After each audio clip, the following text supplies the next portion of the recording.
विश्व मूल निवासी दिवस। हर वर्ष 9 अगस्त को यह दिन मनाया जाता है। अंग्रेजी में कहें तो international day of the world's indigenous people. धरती पर सहस्रों वर्ष से विभिन्न क्षेत्रों में अनेक मानव सभ्यताएं पनपी और फली फूली। ये सभी प्रकृति पूजक होते थे। वन, वृक्ष, नदियां, पर्वत और पशु पक्षी ही उनके देवी देवता थे। इन्हें ही मूल निवासी कहा जाता है, अर्थात ऐसे लोग जो कहीं बाहर से आकर नहीं बसे हैं। लेकिन ईसाई और इस्लाम जैसे संगठित औपनिवेशिक मजहबों के पैदा होने के साथ उनकी परंपराओं, जीवन मूल्यों और अस्तित्व पर मानो संकट का पहाड़ टूट पड़ा। आज जहां पर अमेरिकी महाद्वीप है, वो कभी अनेकों जनजातीय सभ्यताओं का केंद्र हुआ करता था। माया, इनका, ओल्मेक और एज़टेक जैसी सभ्यताएं यहां पर रहती थीं।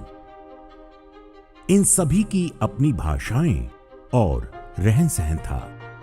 इन्हीं मूल निवासियों को रेड इंडियंस भी कहा जाता है। 12 अक्टूबर ईस्वी वर्ष 1492 को कोलंबस के पैर अमेरिका की धरती पर पड़े। कोलंबस यहां पर भटकता हुआ पहुंचा था, लेकिन पहुंचकर घोषित किया कि उसने एक नया महाद्वीप खोज निकाला है। इसके बाद कोलंबस के नेतृत्व में मूल निवासियों पर अत्याचारों का जो क्रम आरंभ हुआ, उसके बारे में आज भी बहुत कम लोग जानते हैं। ये अलग रूपों में आज भी जारी है। कोलंबस सबसे पहले जिस बहामास आइलैंड पर पहुंचा था, वहां रहने वाली ओरवॉक सभ्यता मात्र 50 वर्ष में पूरी तरह नष्ट कर दी गई। ये इतने सरल और निष्कपट लोग थे कि जब कोलंबस वहां आया तो उन्होंने उसको देवदूत समझकर उसका स्वागत किया था।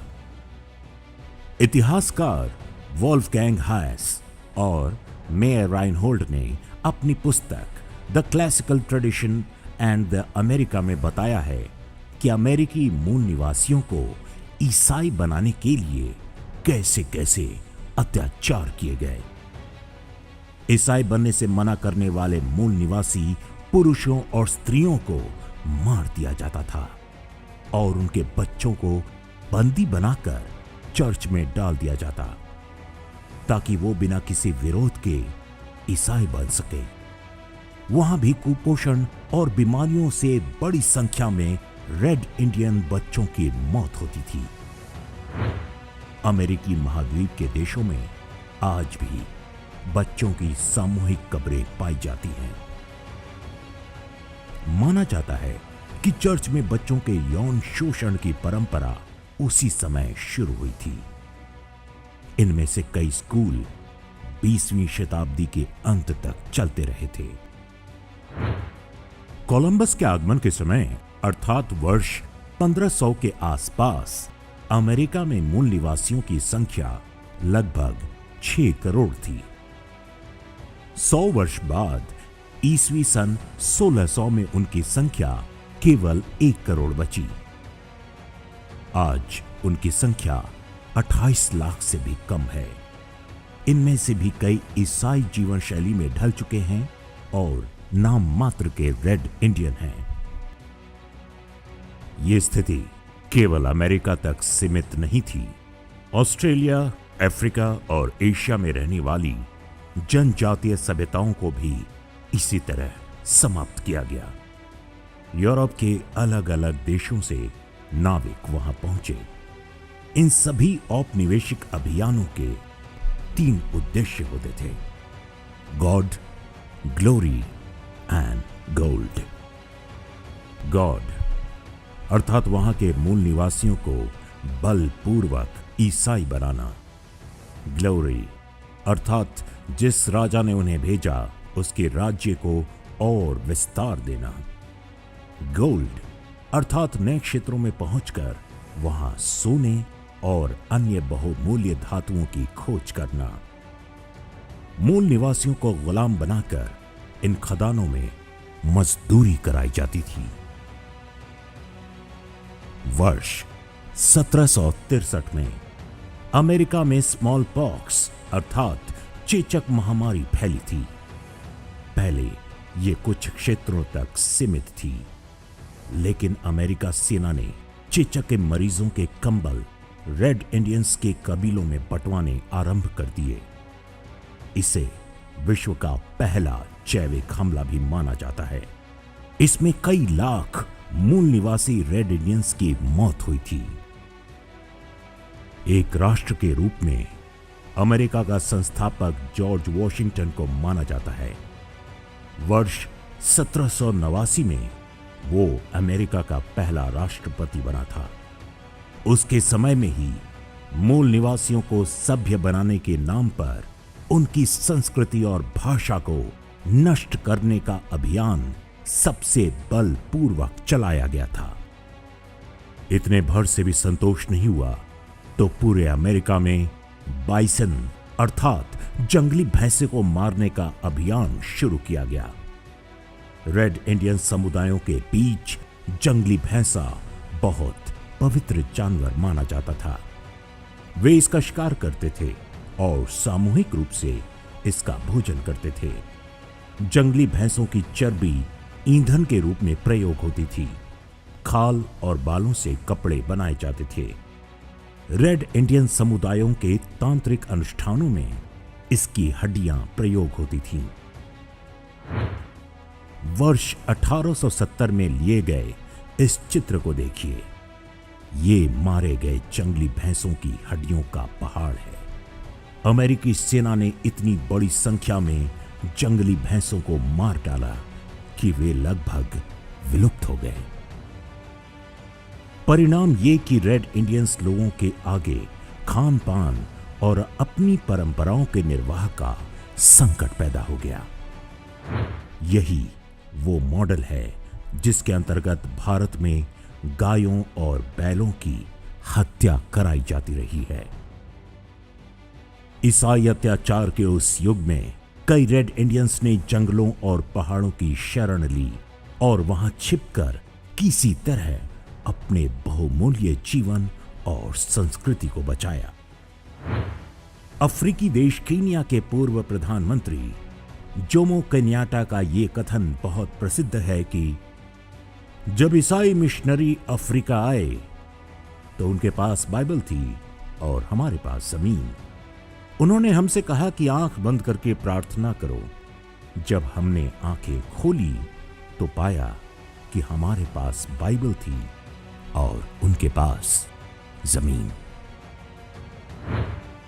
इसी तरह दक्षिण अफ्रीका की गायिका मिरियम मकेबा मूल निवासियों पर ईसाइयों के अत्याचार के विरुद्ध खुलकर बोलती थी।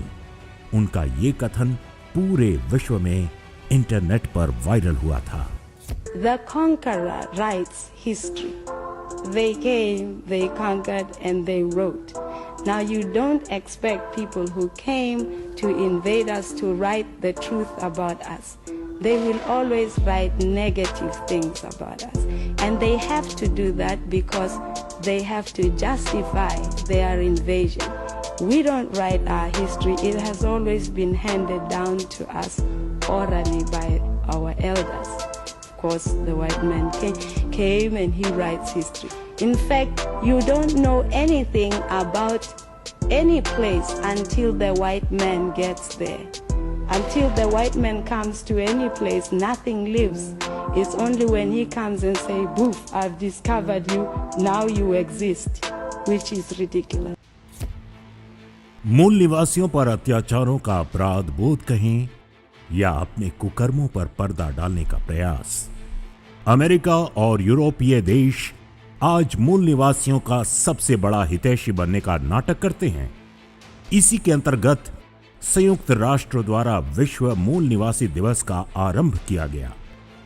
इसके घोषणा पत्र के अनुच्छेद 1A और B के अनुसार ये सामाजिक और आर्थिक रूप से पिछड़े लोग हैं। ये उक्त भौगोलिक क्षेत्र के मूल निवासियों के वंशज हैं जो उपनिवेशवादी शक्तियों के हाथों पराजित हो गए थे। उनकी सामाजिक, आर्थिक और सांस्कृतिक पहचान बाहर से आने वालों से बिल्कुल भिन्न है। मूल निवासियों की इस पश्चिमी परिभाषा के विपरीत भारत एक अपवाद है। भारत में भी इस्लामी और ईसाई आक्रमणकारी आए, लेकिन वे कभी भारतीय समाज को उस तरह से बदल नहीं पाए जैसी सफलता उन्हें अमेरिका, अफ्रीका और ऑस्ट्रेलिया में मिली। भारत एकमात्र सभ्यता है जो सहस्रों वर्षों से चली आ रही है। यहां के सभी लोग मूल निवासी हैं। भारत में केवल वे मूल निवासी नहीं हैं जो मानते हैं कि उनके पूर्वज अरब से आए थे। ये अलग बात है कि अरब के लोग उन्हें अपनी संतान नहीं मानते। पहले अंग्रेजों और बाद में कांग्रेस की अगुवाई में भारतीय समाज को बांटने के लिए आर्यों के आक्रमण जैसे झूठ गढ़े गए, लेकिन वैज्ञानिक अध्ययनों से उसकी भी पोल खुल चुकी है। वेदों, उपनिषदों और प्राचीन ग्रंथों में नागर और आरण्यक संस्कृतियों का वर्णन मिलता है। नागर अर्थात नगर में रहने वाले लोग और आरण्यक अर्थात वन क्षेत्रों की सभ्यताएं। अधिकांश वेद और उपनिषद आरण्यक संस्कृतियों की ही देन हैं। ऋग्वेद में पंचजनों का वर्णन मिलता है। इनमें ब्राह्मण, क्षत्रिय, वैश्य, शूद्र और निषाद आते हैं। निषाद सबसे प्राचीन जनजातीय समूहों में से एक माने जाते हैं। पंचजनों को समाज की उन्नति के लिए आवश्यक बताया गया है। प्राचीन संस्कृत साहित्य जैसे पंचतंत्र, कथासरित सागर, विष्णु पुराण आदि में भी नागर और आरण्यक समुदायों के मेल जोल की अनेक कथाएं मिलती हैं। कहीं भी इन्हें शत्रु की तरह नहीं दिखाया गया है। रामायण की तो पूरी कथा ही नगर और वनवासी समुदायों की आपसी मित्रता और प्रेम भाव पर आधारित है।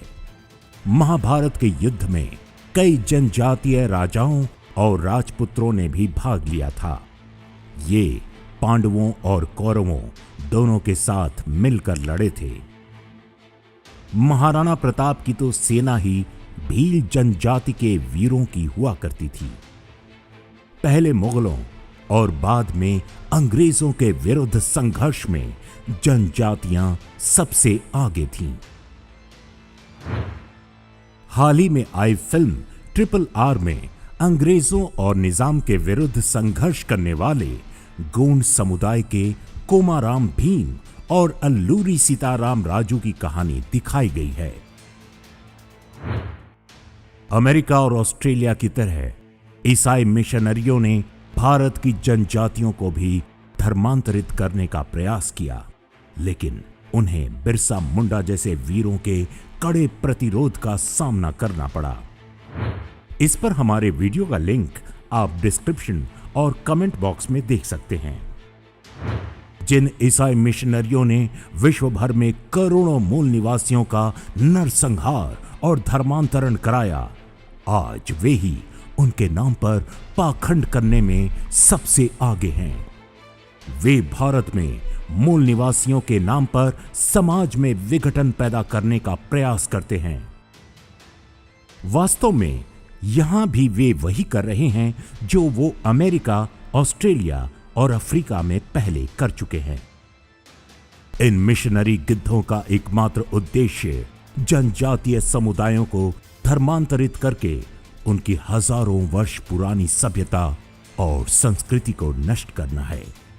स्वतंत्रता से पहले अंग्रेजों और बाद में कांग्रेस की छत्र छाया में वे बहुत हद तक सफल भी हो चुके हैं। इस वीडियो में हमने जो कुछ भी दिखाया है उसका संदर्भ YouTube के डिस्क्रिप्शन में दिया गया है। इस वीडियो को देखने के बाद आप उनका भी अध्ययन करें ताकि आप समझ सकें कि कैसे ठीक रेड इंडियंस की तरह ही भारतीय मूल निवासी सभ्यता को भी नष्ट करने का प्रयास चल रहा है।